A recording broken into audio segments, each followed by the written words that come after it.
መሲ ቆይ ምን ሆነሻል? ለምንድን ነው እንደዚህ የምትሆኝ? ምንም ደህና ነኝ። ቆይ ታዲያ ምን ተፈጥሮ ነው? አይ ምንም ፈርቼ ማለት ምን ሆነ የፈራሽው? ምን የሚያስፈራ ነገር አለ? እኔ እንጃ ግን ፈራሁ።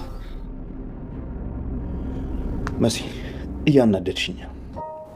ሄሎ እህቴ እናቴ ተገኘች፣ ወደ ቤት መታለች። የምርሽ ነው? እውነት?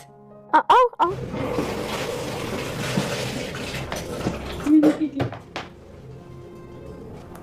በጣም ማመሰግነሽ። እውነት በጣም ነው ደስ ያለኝ። አንተ በጣም ጥሩ ሰው ነህ። ምንድን ነው መሲ?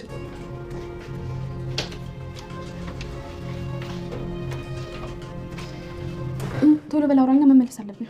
ስሚ ሄለን፣ ከሀገር ትውጣ እያሰበች እንደሆነ ደርሼበታለሁ። ምን የምርህን ነው? መረጃ አሰባስበን ጨርሰን እሷን ለማስያዝ ጫፍ ላይ ደርሰናል። አሁን የሚቀረን እናንተ አካባቢ ያሉ ሰዎች ናቸው።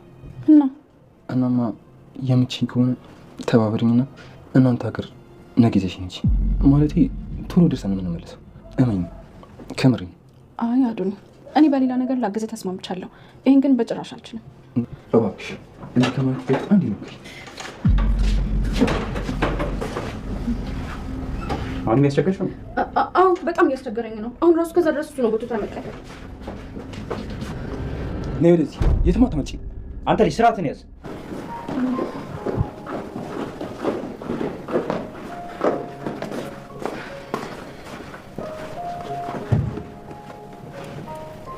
በቃ እናቴ በኋላ እናወራለን። ምን ነው ልጅ ካልሆነ ለውጥ ነው እንዴ? አይ ችግር የለም።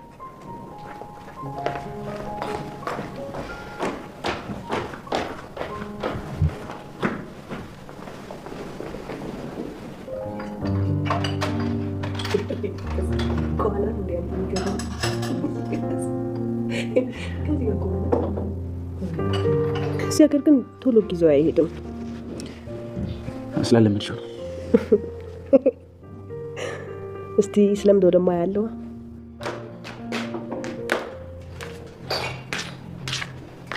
እንዴት ነው ቤቱ? ሞቅ ሞቅ አድርጋችሁታል? ይሄ እናንተ ሲሆን ቆይ አንቺማ ምንድን ነው እስራቸው ቁጭሽ ቡና የምታፈለው? ምን እህትህ ግን ደህና ናታ?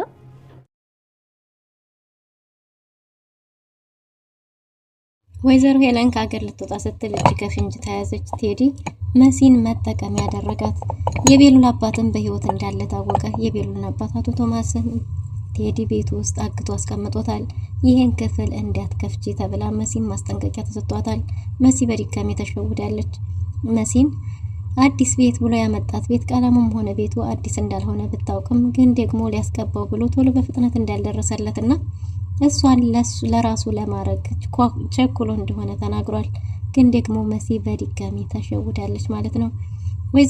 ወይዘሮ አይንዬን ያስፈታት ቤሉል ቢሆንም መሲ ግን ቴዲ እንዳስፈታት አምናለች።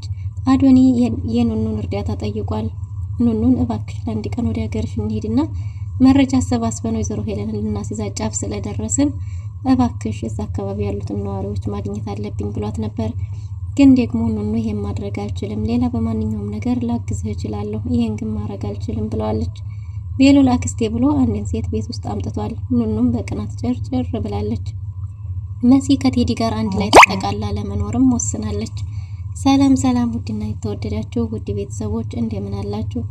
በያላችሁበት የዓለም ዳርቻ ሰላማችሁ በዘት ተተረፍ ይበልን እያልን በአዲስ መተናል። በቅንነት ላይክ፣ ሼር፣ ሰብስክራይብ እያደረጋችሁ ቤተሰብ አድርጉን። እንግዲህ ተከታታይ ድራማ ባለፈው ክፍል እንዴት ተመለከት ነው። እንግዲህ መሲ የት ገባ ብላ ሙሽርነቷን እንኳን ሳትጨርስ ድንገት እጮኛዋ የጠፋት ቢሆንም ግን ደግሞ መሲ በጣም ተጨናንቃ ስልኳ አልሰራላት ሲል ወዲህ የእናቷ መጥፋት ወዲህ ደግሞ የእሱ መጥፋት እሱ ቢያንስ እናቴን ፈልጎ ያገኝልኛል ብላ የተማመነችበት የተመካችበት ፍቅረኛዋ ለራሱም የውሃ ሽታ ሆኖ ቀርቶባታል። በዚህን ጊዜ መሲ እንግዲህ ወደ ቤት ተመልሳ ነበር። ወደ ቤት የተመለሰችውም በሚደርስባት ዛቻና ማስፈራሪያ ነበር። ይህን ቤት ለቀሽ ውጪ የሚሉ ዛቻና ማስፈራሪያዎች በተደጋጋሚ ደርሷት ስለነበረ ወደ ቤቷ ተመልሳ ነበር። እናም እንግዲህ ባልጠበቀችው ሁኔታ ቴዲ ደውሎላት በሰዎች ታግቶ እንደነበረና ገና ሲለቀቅ መምጣቱ እንደሆነ ተናግሯል። ግን ደግሞ ቴዲ የኔ ከሚላት ከፍቅረኛው ጋር ጊዜ ሲያሳልፍ እንጂ ምንም አይነት የእገታም ሆነ የመታገት ምንም የደረሰበት ነገር አልነበረም። ይባስ ብሎ ወይዘሮ አይንዬን ያገታት እሱ ነበር። ወይዘሮ አይንዬ ጫማውን ባየው አውቀዋለሁ፣ ያንዱን ጫማ ተመልክቻለሁ፣ በእርግጥም አይኔን ሸፍነውኛል ብላለች። እናም እንግዲህ ቤሉል የመኪናውን ታርጋና አዶኒ የያዘውን የመኪና ታርጋ ተመሳሳይ በመሆኑ የተነሳ ኑኑም ሆነች የቤሉል የአዶኒ አባት የታገቱበት መኪና ይኸው መኪና ስለነበረ በዚህ ጥርጣሬ ወይዘሮ ሄለንን አግቷት ነበር። እናም እንግዲህ ወይዘሮ ሄለንን አግቶ አናግሯት ነበር። ሙሉ መረጃ ላንቺ ከበቂ በላይ አግኝቻለሁ። ስለዚህ እኔና አንቺ አሁን ሌላ ከባድ ግብግብ ውስጥ እንድንገባ ካልፈለግሽ አይንዬን እንድትለቂያ ትፈልጋለሁ። ከዚህ በፊት ኑኑን ያገትሻት አንቺ ነበርሽ። እሱስ እሺ ደግሞ HIV ይዞሻል ማለቱ ምን አመጣው? ቆይ አንቺ ማነሽ? ምንድነሽ? እንዴት ነው ይሄን ያህል ጊዜ አብሬሽ ስኖር ላቅሽ አልቻልኩት እያላት ነበር። እሷም እኔ እናትህ እኮ ነኝ፣ እንዴት በዚህ ሁኔታ ታናግረኛለህ እያለችው ነበር። ግን ደግሞ ቤሉልም ያድሮ እንደሆነና የማያውቃት ሴት እንደሆነች ተናግሯል። እሷም ብቻ ሳይሆን ኤልሹም የእናቷ ተባባሪ ሆናለች። ኤልሹ የእናቷ ነገር አመላላሽ ዋነኛዋና ቀንደኛዋ ተላላኪ ሆናለች። ይህን ሁሉ የተመለከተው ቤሉል እንደ ድሮው ያን ስፍስፍ የሚልላት ወንድሟ በእህቱ ላይ ተስፋ የቆረጠ ይመስላል። ኤልሹ ጉዷን አላወቀችም። የአቶ ቶማስ ልጅ አለመሆኗንና የወይዘሮ ሄለን ልጅ አለመሆኗን ስታቅ ምን ሊሰማት ይችል ይሆን? ቤሉል ይህንን ሁሉ ሚስጥር እንኳን አውቆ ቢያንስ የእህቱ እንዳልሆነች አባቱ ልጅ እንዳልሆነች እያወቀ እንኳን የተለየ መጥፎ ፊት እንዲታይ አላደረጋትም ነበር። ግን ደግሞ ኤልሹ በገዛ ምርጫዋ እናቷን መርጣለች። ለእናቷ እዛ ቤት የሚፈጠረውን እያንዳንዱን ነገር ማመላለስ ጀምራለች። እናም ቤሉል እንግዲህ ከእንደዚህ አይነት ባህሪዋ እንድትቆጠብ አዟት ነበር። ግን ደግሞ እሷ በጭራሽ አሻፈረኝ ብላለች። እናም እንግዲህ የአዶኒን ስልክ ወስዶ ይህን መረጃ ባገኘበት ጊዜ ከኤልሹ የኑኑን የምርመራ ወረቀት ተቀብሎ ስለነበር እያንዳንዱን ነገር ለወይዘሮ ሄለን ታደርስላት ነበር። እናም ይሄንን የተመለከተው ቤሉል ወይዘሮ ሄለንን አስጠንቅቋት ነበር። መገናኘት ካልቻሉ ሁሉም ነገር ለሷ ከባድ እንደሚሆን ነግሯት ነበር። ግን ደግሞ ሳትወድ በግዷ ወይዘሮ ሄለን አግኝታው አይንዬን እንድትለቀቅ አድርጓል ማለት ነው። አይንዬ ከመለቀቋ በፊት እንግዲህ ቤሉል ታናሽ አክስቴ ናት ያላትን ሴት ወደ ቤት አምጥቷል። ቀበጧ አክስቱን ቤት ውስጥ መታ ፍልስስ እያለች ነው። መጀመሪያ ያስተዋወቃት መሲን ነበር። ለመሲ ትንሿ አክስቴ እሷ ናት፣ ውጭ ነበር የምትኖረው፣ መታለች እያለ አስተዋውቋቸዋል። እስከዛሬ ስለሷ ሲወራ ሰምቼ አላቅም ነበር ባለች ጊዜም አዎ ስለሷ ብዙ አውርቼ አላቅም፣ ለዛ ነው ብሎ ወደ ቤተሰቡ አምጥቶ አቀላቅሏታል። ቤሉል አክስቱን በዚህ ሁኔታ ላይ ሊያመጣት የፈለገበት የራሱ ምክንያት ያለው ይመስላል። ወይዘሮ ሄለን ቤት ሀብት ንብረቱን በስሟ ለማዞር እየተሯሯጠች እንደሆነ መረጃ ደርሶታል። ግን ደግሞ ሁሉንም አውቆ እንዳላወቀ ማስኬድም ጀምሯል። ስለ አባተ ገዳይ እናውቃለን ያሉትም በተደጋጋሚ ብዙ ሰዎች ወደሱ መጥተዋል። ግን ደግሞ እውነታው ላይ መድረስ አቅቷታል። እስከዛሬ ድረስ ስለ እናቱ ይወራ የነበረው መጥፎ ነገር ማመን አቅቶት ስለነበረ አሁን ላይ እየተፈጠረ ያለው ነገር እጅግ በጣም እየቆጨው ይገኛል። እስከዛሬ እኔ የት ነበርኩኝ? ተኝቼ ነበር ወይ? ምንድነው እየተፈጠረ ያለው? እንዴት የሁሉ ነገር እዚህ ኩኝ ሲፈጸም ላቅ አልቻልኩም እያለ ነበር። እናም እንግዲህ በስተመጨረሻም ቤሉል ለእናቱ ያለው ጥርጣሬ ከፍ እያለ መጥቷል ማለት ነው።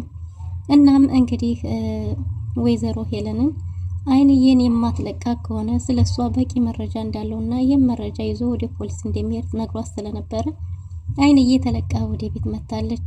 ቴዲና መሲ ተገናኝተዋል። ቴዲ መሲን ሊያገኛት ሲል ሜካፕ ተቀብቶ እንዴት ተጎዳና እንዴት ተደበደበ አስመስሎ ነበር። ግን ደግሞ እሱ ወይዘሮ አይንዬን አግቶ እንጂ የቆየው ምንም የደረሰበት ነገር አልነበረም። መሲም እንግዲህ ያቺ ተረገመች ሄለናት እንደዚህ ያደረገች አይደል? ማን ነው እንዲህ ያደረገ እያለች እየተደናገጠች ነበር። እሱም ማንነታቸውን የማያውቃቸው ሰዎች አግተውት እንደነበረ ተናግሯል።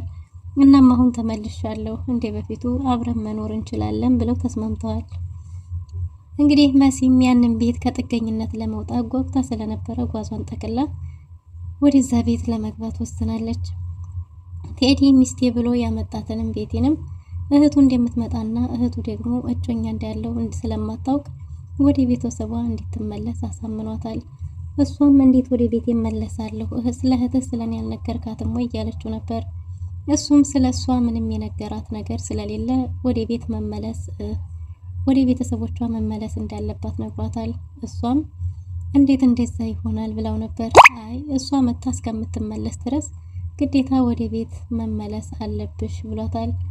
እሷም ስለምትወደውና ስለምታፈቅረው በሀሳቡ ተስማምታለች። እሺ ቢያንስ ዛሬ ልደር ብትለውም አይ ዛሬንም አደራችም አሁን እየመጣች ነው፣ ጓዟን ጠቅላ መታለች። ስለዚህ እኔን ከሴት ጋር ቢያገኙ ደግሞ በእኔ ላይ ያሏቸው እምነት ይወርዳል እያለ ነው። እና እኔ አንቺን በክብር ቤተሰቤ አክብሮሽ እንድትተዋወቂ እንጂ የምፈልገው እኔ ጋር ሆነሽ ሊያቀሉብኝ አልፈልግም ብሎ አሳምኗታል። እሷም እሺ ብላ በሀሳቡ ተስማምታ ወደ ቤተሰቦቿ ለመሄድ ጉድ ጉድ እያለች ነው። ግን ደግሞ እህቱ እስከፈለጋ ጊዜ ልትቆይ ስለምትችል እህትን ውጭ ተብሎ ማባረር አይቻልምና እሷ ስትሄድ እኔ ደውልልሻለሁ ብሎ በማስጠንቀቂያ ነው የሸኛት። እናም እንግዲህ ቤት ስትሄድ መሲን ደግሞ ይዞ ወደዛ ቤት ገብቷል ማለት ነው። መሲ አዲስ ቤት ቀለም እያስቀባሁ ነው ብሏት ስለነበረ ወደዛ ቤት ስትመጣ ምንም የተቀባ ቀለም እንደሌለ ተመልክታለች። እንዴ ይሄም እኮ አዲስ ቀለም አይደለም፣ ቤቱ ያምራል፣ ግን ደግሞ አዲስ ቀለም እያስቀባሁ ነው ብለኝ ነበር፣ ግን ደግሞ አዲስ ቀለም አይደለም ብለው ነበር። እሱም ልክ እንደሆነችና የተናገረችው እውነት እንደሆነ ግን ደግሞ ቀለም ያላስቀባው ዛሬ ነገ እያሉ ቶሎ ሊያደርሱለት ስላልቻለ ሲስተጓጎልበት ዝም ብሎ መግባት ፈልጎ እንደሆነ ተናግሯል። ይሄ ቀለም ምርጫው ስላልነበረ ቀለም መቀየር ፈልጎ እንደነበርና ግን ደግሞ ቶሎ ሊያደርሱለት እንዳልቻሉም ጭምር ነግሯታል። መሲ ምክንያቱም አሳማኝ ባይሆንም ግን ደግሞ ምክንያቱን አምና ተቀብላለች። እቃዋን ልታስገባ ወደ መኝታ ቤት እንግዲህ እየተማሩ ገብተው ነበር። መሲ ለምንም ነገር ዝግጁ አይደለሁም፣ ባክ ጊዜ ስጠኝ፣ እኔ ሁሉም ነገር አዲስ ነው ብላ ክፍሉን ለቃ ሮጣ ወጥታለች። ቴዲ ድብቁ ማንነቱ የተገለጸ ቢሆንም ግን ደግሞ ራስን ማረጋጋት አለበት ቴዲ እያለ ነው። ምክንያቱም መሲ እኔ በዚህ ሁኔታ ላይ ምንም ነገር ማድረግ አልፈልግም፣ ትንሽ ጊዜ እንድትሰጠኝ እፈልጋለሁ ብለው ነበር። ቴዲ ደግሞ ለምን እንደዛ አለችኝ የሚል ነገር ይመስላል። ፊቱ በጣም ተቀያይሯል። ለራሱ ቴዲ ተረጋጋ፣ ምን እያደረክ ነው ብሎ እንደምንም ራሱን አረጋግቷል። በስተመጨረሻም እንግዲህ መሲ እባክህ እናቴን አግኝልኝ ብላ ለምናው ከቤት ወጥቶ ሄዷል። ቤሉል ወይዘሮ ሄለንን እያስጨነቃት ነበር። ለፖሊስ መረጃውን ይዤ ሄዳለሁ ቶሎ በይ እያጣደፋት ስለነበረ ወይዘሮ አይንዬን ለቃት ይዛወት መጥተዋል። ኑኑ ቤሉልን ከሴት ጋር ስላየችው የምታረገው ጠፍቷታል። ቤቱም በአንድ እግር አቁመዋለች። ከዚህ እየተሽከረከረች ነው። ኑኑ እናቷ ስትመጣላት በደስታ እናቷን አቅፋ ነበር። እናቷም ልጇን አባብላ በቃሁን መጥቻለሁ ሁሉም ነገር አልፏል ብላለች። አዶኒም ቤሉልም ሁሉም አልፏል፣ አሁን መረጋጋት ነው ያለባችሁ እና እረፍት ታደርግ ተብሎ ወይዘሮ አይንዬም እንግዲህ የመጣችው ድንገት በር ተንኳኩቶ ስትከፍት እንደያዟት ተናግራለች። የያዟት ሰዎች ግን ማንነታቸውን እንደማታውቅና ግን ያንዱን ጫማ እንደተመለከተችም ተናግራለች። ኑኑ በቃ ለእህቴ ልደውልላት እና ትምጣ ብላ ለመሲ ደውላላት ነበር። መሲ በቤቷ ጉድ ጉድ እያለች ነበር። ቴዲም ወጥቶ ሄዷል። እናቷ እንደመጣች ስትነግራት በደስታ እየወረቀች ነበር። ግን ደግሞ አሁን ከቴዲ ጋር ነው የምሄደው ወይስ ብቻዬን? ምንድነው ላረግ የምችለው እያለች እየተብሰለሰለች ነው። ድንገት ቴዲ ሲመጣ ቴዲን ደስ ብሏት እቅፍ አድርገዋለች። አመሰግናለሁ፣ በእውነት አንተ ልዩ ሰው ነህ፣ አንተ በጣም ጥሩ ሰው ነህ እያለችው ነው። መሲ ይህን ክፍል እንዳትከፍችው እየተባለች በተደጋጋሚ ለአንድ ክፍል ጥብቅ ማስጠንቀቂያ ተሰጥቷታል። ግን ደግሞ ይሄ ክፍል ምን ቢኖረው ነው እንደዚህ የጠበቀ ማስጠንቀቂያ እየተሰጠኛለሁ ብላ በተደጋጋሚ ለመክፈት ብትሞክርም ግን ደግሞ እንዳትከፍች ተብዬ ለሚቅርብኝ እያለች ትታለች። እዛ ክፍል ውስጥ ግን ናሆም ወይም ደግሞ አቶ ቶማስ ይኖራሉ። አንድ ሰው የታገተ ሰው አለ። ያም ሰው እንግዲህ በመድኃኒት እንዲደነዝዝ ተደርጎ የተቀመጠ ይመስላል። ከዚህ በፊት የነበረችው ሚስቱንም ይሄን ክፍል እንዳትከፍች ተብላ ማስጠንቀቂያ ተሰጥቷታል። አሁን ደግሞ መሲም ያን ክፍል እንዳትከፍት ጥብቅ ማስጠንቀቂያ ተሰጥቷታል። ግን ደግሞ ለምንድን ነው ይሄን ክፍል እንዳልከፍተው እንደዚህ ማስጠንቀቂያ እየተሰጠኛለሁ ብላለች። እናም እንግዲህ በስተመጨረሻ መሲ እናቷን ስላስለቀቀላት ደስ ብሏት ቴዲን አቅፋው ነበር። ግን ደግሞ አሁን አንድ ነገር ግራ ገብቶኛል። አሁን እናቴን ማየት አለብኝ፣ ግን ደግሞ ይዤ ነው የምሄደው ብቻዬን እያለችው ነበር። ቴዲም አሁን አንቺ ብቻሽን ነው መሄድ ያለብሽ፣ ከዛ አድረሽ እናትሽን ማውራት አለብሽ፣ ሲነጋ አውርተሽ አሳምነሻት ከዛ በኋላ አብረን እንሄዳለን ብሏል ቴዲ። መሲም በሀሳቡ ተስማምታ እሺ ብላ ወጥታ መጣለች። ቴዲ እንዴት ነው አጣብቂኝ ውስጥ የገባሁት እያለ ነው ቴዲ። በዚህ በኩል ቤት ያለች፣ በዚህ በኩል ደግሞ መሲ፣ በዚህ በኩል እዛ ጋር ግዙ ያስቀመጠው ሰው። ያ ሰው ድምፁ ነው የሚሰማው። በመድኃኒት እየተስፈራራ ድምፅህን ዝም የማትል ከሆነ መድኃኒቱን ይዘን እንመጣለን እያለ እያስፈራራ አንድ ክፍል ውስጥ ያጎረው ሰው አለ። እናም እንግዲህ መሲ ወደ ቤት በመጣች ጊዜ ደስ ብሏት፣ ደግሞ ቤሉል ከሰው ጋር ስለነበረ ተጨናንቃ ነበር። ያቺ ሴት ማናት ብላ መሲን ስትጠይቃት መሲም አክስቱ እንደሆነች ነግራታለች። ፍቅረኛው አይደለችም፣ ቅናት ነው እንዲህ የሚያደርግሽ ብላት ነበር። ኑኑም ስሜቷን ለመደበቅ እየሞከረች ነው። እናም የእናቷን መምጣት እጅግ በጣም ደስ ብሏት ያስፈታት ቴዲ እንደሆነ ተናግራለች። ግን ደግሞ ቴዲ ሳይሆን ያስፈታት ቤሉን ይዟት የመጣው ብትላትም ይዞ መምጣት ሌላ ማስፈታት ሌላ እያለች ነው መሲ አሁን በቴዲ ፍቅር ልቧ ስለታወረ የሱ መልካም እንጂ መጥፎ ጎን አይታያትም። እናቷን ያስፈታላት ያገኘላት ቤሉል ቢሆንም ግን ደግሞ እሷ ቴዲ ነው ብላ ግግም ብላለች። ኑኑም እሺ በቃ ይሁን ብላለች። መሲ አንድ ነገር እንዲያስጨነቃትም ተናግራለች። ከዚህ በኋላ ከቴዲ ጋር እንደምኖር ለእናቴ መናገር አለብኝ እያለች ነው። ኑኑም በዚህ ሁኔታ ላይ ሆና አሁን እንዴት ነው የምትነግሪያት? ለራሷ እኮ ገና አልተረጋጋችም፣ እረፍትም ማድረግ አለባት እያለች ነው። ግን ደግሞ ምንም ቢሆን እውነቱ ስለማይቀየር ለእናቴ መናገር አለብኝ እያለች ነው። ግን ደግሞ ኑኑ ቢያንስ ዛሬ ንገሪና ነገ ስትረጋጋ አውሪያት ብላታለች። በሌላ በኩል እንግዲህ ኤልሹ ቤሉልን ከሴት ጋር ስታየው ደግሞ ይች ማናት እያለች ነበር። አክስቱ እንደሆነች ሲነገራትም እኔም ማላቃት አክስት ከመቼ ጀምሮ ነው እያለች ነው። ቤሉልም እንግዲህ አሁን የምትሄጂው ሩጠሽ የምትሄጂው ለእናትሽ ልታቃጥሪ ነው አይደል ብሏት ነበር። የሰው ፊት እንዴት እንደዚህ ትለኛለህ እያለች እየተንጨረጨረች ነው። ቤሉልም ከመጥፎ ነገር ውጪ ምንም አይነት መልካም ነገር እንደሌላት አስረግጦ ነግሯታል። ኤልሹ እውነትም ለእናቷ ደውላ ጉዲሽን አላየሽ ቤቱ ምን እየተፈጠረ እንደሆነ ብላ ስለመጣችው ሴት ነግራታለች። ወይዘሮ ሄለንም ፎቶ አንስታ እንድትልክላት ተናግራለች። ፎቶ ለማንሳት እንኳን አይመቸኝም እያለች ነው። የቤሉል ቀበጦ አክስት ቅብጥ እያለች ቤቱን ሞቅ ደመቅ አድርገውታል። ኤልሹም ማንቆሯንም አልተወችም። አዶኒ እየሮጠ ወደ ቤት መጥቶ ነበር እና አዶኒ እንደተለመደው እያስመሰለ ሚስቴ እያለ ነው። ቤሉልም እንዴት ሚስቴ ትላለህ እያለው ነበር። በስተመጨረሻም ኑኑ ተከትለው ሄዳ ለማናገር እየሞከረች ነው። ቤስመንት ክፍሉን ዘግተው እያወሩ ነበር አንድ ነገር እንድትተባበረው። ወይዘሮ ሄለንም ብዙ መረጃ አግኝተውባት ለፖሊስ ሊያስዟት ጫፍ እንደደረሱና ግን ደግሞ ወይዘሮ ሄለን ከሀገር ልትወጣ እንደሆነ ተናግሯል። አንድ መረጃ እንደሚያስፈልገው ያም ደግሞ ወደ ኑኑ የትውልድ ቦታ ሄዶ መረጃ ማግኘት እንደሆነ ተናግሯል። ግን ደግሞ ለዚህ ጉዳይ እንግዲህ ኑኑን ወዲዞ ወደ ሀገር ቤት ለመሄድ ያስቦ ነበር። ኑኑ በጭራሽ ይሄን ማድረግ አልችልም፣ ሌላ ምንም ነገር ላግዝህ እችላለሁ እያለች ነው። በዚህ ሁኔታ ሲጨቃጨቁ ድንገት ቤሉልና አክስቱ እጅ ከፍንጅ ይዘዋቸዋል። ኑኑም ድንገት ከቤሉል ጋር ከአዶኒ ጋር ስትያዝ አዶኒ እያስቸገራት እንደሆነ ለቤሉል ነግረዋለች። ቤሉልም ልጅቷን ተፋታት አታስቸግራት እያለ ነው። አዶኒም በገዛ ሚስቴ ምን አገባህ እያለ ነበር። እንዴ እናንተ ህፃናቶች አይደላችሁ እንዴ? የምን ባልና ሚስት ነው ብላለች የቤሉል አክስት። ግን ደግሞ ምንም ቢሆን ባልና ሚስት ነን፣ ሚስቴን ማንም አይከለክለኝም እያለ ነው። አዶኒና ቤሉል ተጣልተዋል። እንደዚህ የምታረግ ከሆነ እዚህ ቤት አትኖርም ቢለውም አዶኒም ለራሴ ጉዳይ ብዬ እንጂ እዚህ ቤት አንድም ቀን አላድርም እያለ ነው። በስተመጨረሻም እንግዲህ አዶኒ ወይዘሮ ሄለንን ለማስያዝ እየተሯሯጠ ነው ማለት ነው። በሌላ በኩል ቴዲ እንግዲህ ሚስቱ ልምጣ እያለች ነው። እሱም እኔ ሳልደውልልሽ እንዳትመጪ የሚል ማስጠንቀቂያ ሰጥቷል። መሲም ለእናቷ ልትናገር ስትል ከሰዎች ጋር አለመቻች ብሏት ለመናገር ተቸግራለች።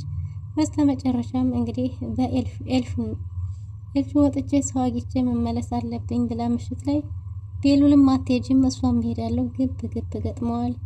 ወይዘሮ ሄለን ተሳክቶላት ከሀገር ትወጣለች። መሲስ እዛ ያን ክፍል የተቆለፈ ክፍል ገብታ ውስጥ ማን እንዳለ ታረጋግጣለች። ውድና የተወደዳችሁ ለዛሬ የነበረን ቆይታ የሚመስል ነበር። በቀጣይ እስከምንገናኝ መልካም ጊዜ